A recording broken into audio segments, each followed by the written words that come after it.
जय हिंद दोस्तों। 100 शब्द प्रतिदिन डिक्टेशन स्टार्ट।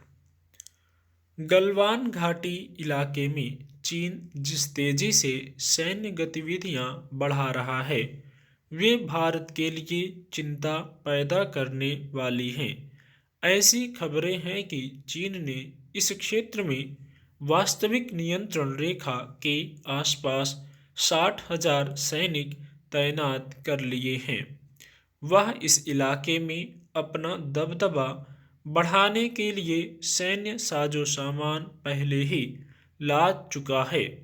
स्थायी बंकर बना लिए हैं, हवाई पट्टियां बिछा ली हैं, यानी युद्ध जैसी तैयारियां कर वह भारत को उकसाने में लगा है।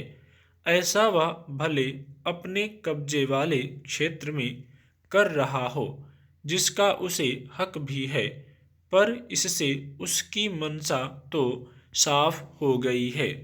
जून 2020 में पूर्वी लद्दाख की गलवान घाटी में भारतीय सैनिकों पर हमले के बाद जो गतिरोध खड़ा हुआ है, चीन उसकी आड़ में यह सब कर रहा है। यह उसकी पुरानी रणनीति और प्रवृत्ति भी रही है कि पहले घुसपैठ करो और फिर इलाके को विवादित बनाकर वहां सैन्य अड्डे खड़े कर लो। हालांकि चीन की किसी भी हरकत का जवाब देने के लिए भारतीय सेना की तैयारियां भी मामूली नहीं हैं। गलवान की घटना के बाद भारत ने इस इलाके में सेना की पहुंच आसान बनाने के लिए सड़कों के जाल सहित बुनियादी ढांचे के विकास पर काम तेज किया है और मजबूत मोर्चाबंदी कर ली है। चीन के आक्रामक रुख को देखते हुए ऐसा करना भारत के लिए जरूरी भी है। अब एक और चौंकाने वाली बात पता चली है। हाल में उपग्रहों से मिली तस्वीरों से यह सामने आया है कि पैंगोंग झील पर चीन एक पुल भी बना रहा है। यह पुल उसके उत्तरी और दक्षिणी हिस्से को जोड़ेगा।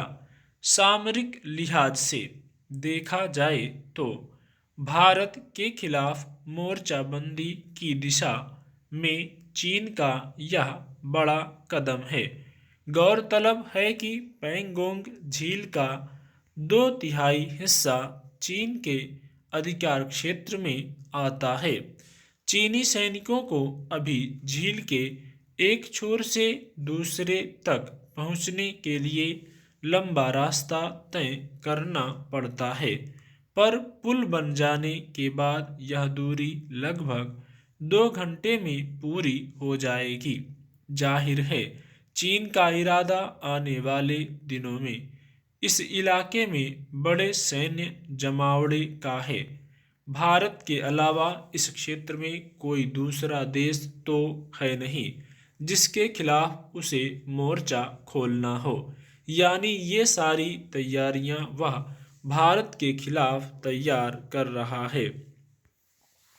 गलवान घाटी में भारतीय सैनिकों पर हमले के बाद से चीन का दिनों दिन होता आक्रामक रवैया इस बात का प्रमाण है कि वह भारत के साथ अच्छे रिश्तों की जो बात करता है वह महज एक दिखावा भर है। गलवान गतिरोध खत्म करने के लिए दोनों देशों के बीच शांति वार्ताओं के 13 दौर हो चुके हैं, पर चीन के हठीले रवैये के कारण गतिरोध कायम है।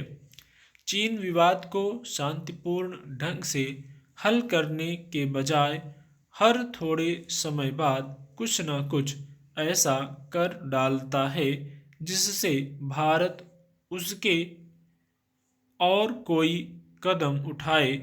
जैसे कि नववर्ष के मौके पर उसने गलवान घाटी में अपना झंडा फहराने का वीडियो जारी कर डाला।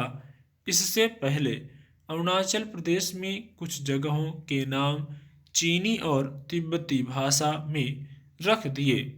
नए साल में उम्मीद की जा रही थी कि चीन किसी सकारात्मक कदम के साथ आगे आएगा, लेकिन उसकी गतिविधियां बता रही हैं कि वह शांति के बजाय टकराव के रास्ते पर चलने का मन बना चुका है, वरना वह गलवान में सैन्य गतिविधियां बढ़ाने की दिशा में क्यों बढ़ता? स्टॉप।